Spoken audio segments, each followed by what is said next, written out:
আপনার প্রত্যেকটা পয়সা, প্রত্যেকটা টাকা যেটা আপনার পকেটে ঢুকে এটা যেন হালাল হয়ে ঢুকে। তলাবু কাসবিল হালালি ফারিয়দাতান বা'দাল ফারিয়দা। আল্লাহ রাসূল বলেছে হালাল খাওয়া ফরজের উপরে ফরজ, কিন্তু হালাল খাই না।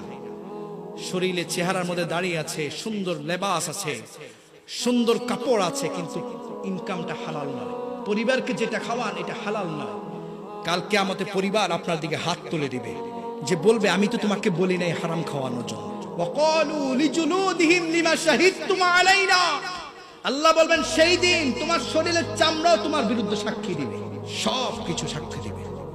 আল ইয়াউমা নাখতিমু আলা আফওয়াহিহিম ওয়া তুকাল্লিমুনা আইদিহিম ওয়া তাশহাদু আরজুলুহুম বিমা কানু ইয়াকসিবুন। আল্লাহ বলেন সেই দিন আমি মুখটাকে সেলাই করে দিব, মুখ বন্ধ। সেই দিন হাত কথা বলবে, সেই দিন পা কথা বলবে, সেই দিন চোখ কথা বলবে, সেই দিন কান কথা বলবে, সবার জবান খুলে দিব।